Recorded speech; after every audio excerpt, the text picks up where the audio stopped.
All right, I don't usually make videos, but this year there are three very big IPOs coming out. And if you're invested in the stock market or you have a retirement fund, this could affect you. I felt like I needed to make a video. I hope this video can play some small part in calling out the greed and corruption that I'm seeing. As you may know, on Friday, June 13th, SpaceX will be IPOing.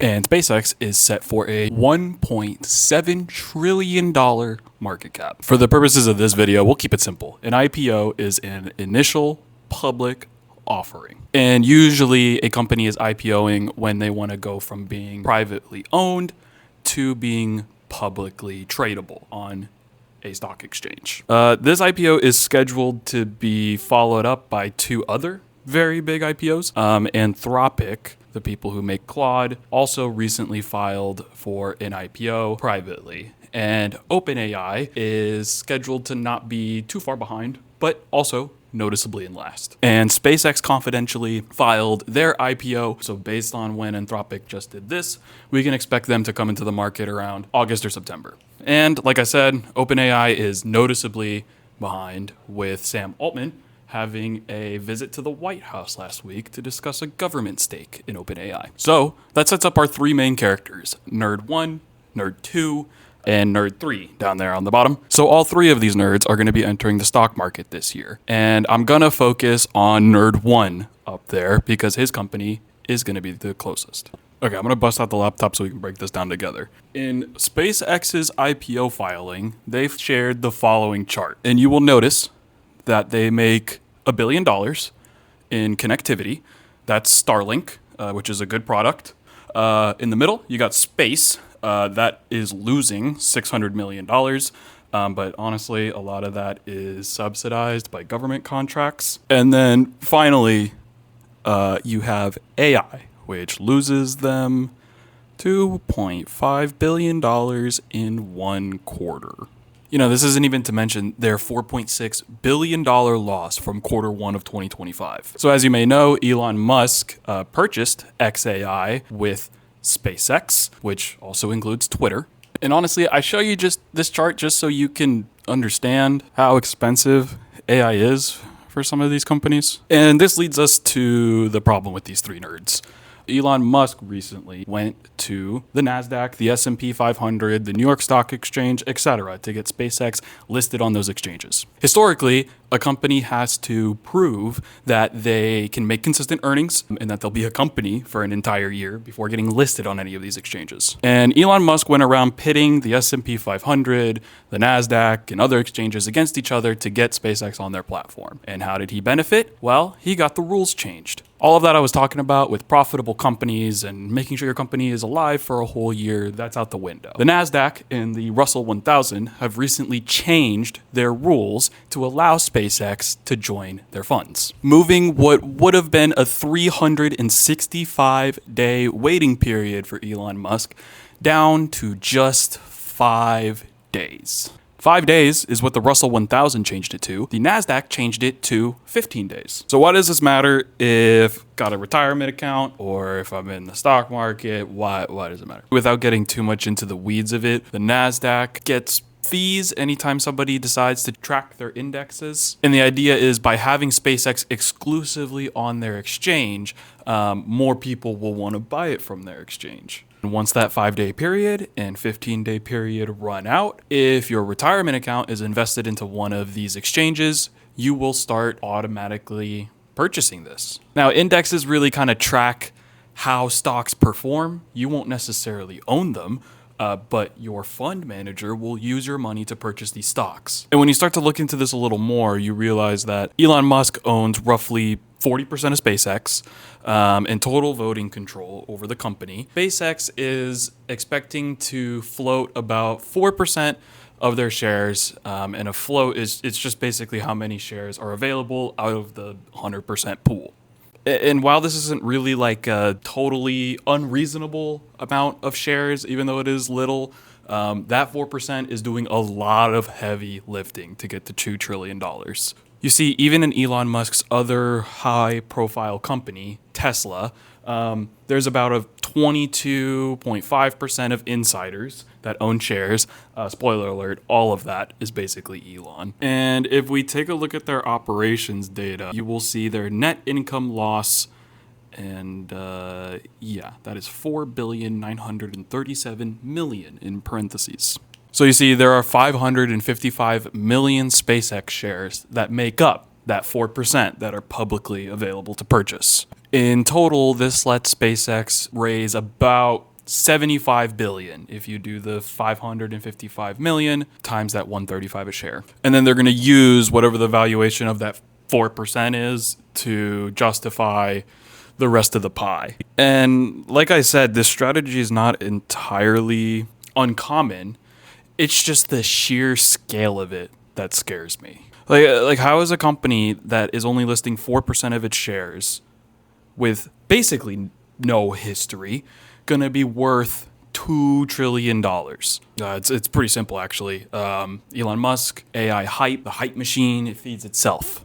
And I can't really prove it until we're on the other side of it. But this is the start of a very, very big moment in our economy. And you know what? We will see. Will the AI hype die down and somebody else will come in, a new king of technology to take their place? Or are we all going to invest in these AI companies and make $1 bajillion all together? So all three of these companies kind of have their own little gimmick of what they're doing. SpaceX is being data centers in space most recently.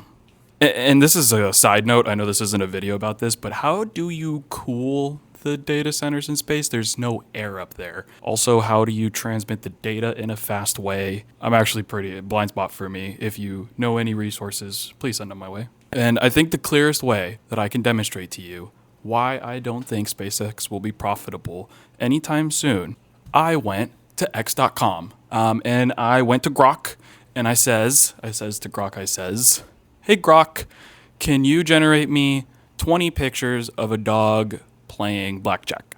Honestly, I'm not very good at editing. I couldn't figure out how to have my editing software record my laptop. But here's a few screenshots of what it generated for me. And you'll notice that I did this on a free X account. It generated all these images for me and I didn't get charged anything. And this is why they lose billions of dollars per quarter. I can tell you for a fact that AI will not be like this forever. It will not be free. It'll be usage-based. I'm sure you've heard about Coinomics and all that stuff. But what really irks me about the whole thing is what would be a pretty decent space company is completely bogged down by blackjack dogs. It's just really sad for me to know that they lose all of their profits on me generating dogs playing poker. And once again, these three nerds are trying to fast track onto the market. Getting to the public market is one of the best ways to get investment. It's one of the best ways to up the value of your company. And I'm no financial expert, but I would argue that one of the biggest downfalls of the NASDAQ, the Russell, the S&P, really any index fund that's based in US markets is that fact that it's based solely on US stocks. Now, if you're alive and watching this video, the S&P 500 has gone up every year for as long as we've been alive. So if you've invested in stocks at any time in the last 80 years, you've experienced gains if you've stayed in the market. But I hope this can help you realize just how overexposed we are to these big tech stocks. Here, for instance. So again, this is just me looking at the problem from afar, and I'm taking a combination of what these funds currently hold in the NASDAQ, the ones that will come. So here are the companies that will be on the top of the holdings in no particular order. So you got Microsoft, OpenAI, SpaceX, Anthropic, NVIDIA, Google, Amazon, Meta, Micron Technology, Intel, and Oracle. And you know what all these top companies have in common? So let's just put this all together, right?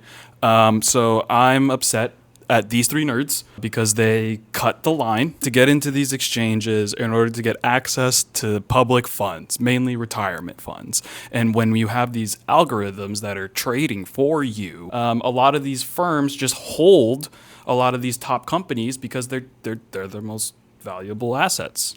And like every single headline I see about SpaceX, about Anthropic, about OpenAI is always about how they're going to be the biggest IPOs in history and how 2026 is going to be the biggest year for the US tech stock market. And I don't see people noticing just the wall we're about to hit.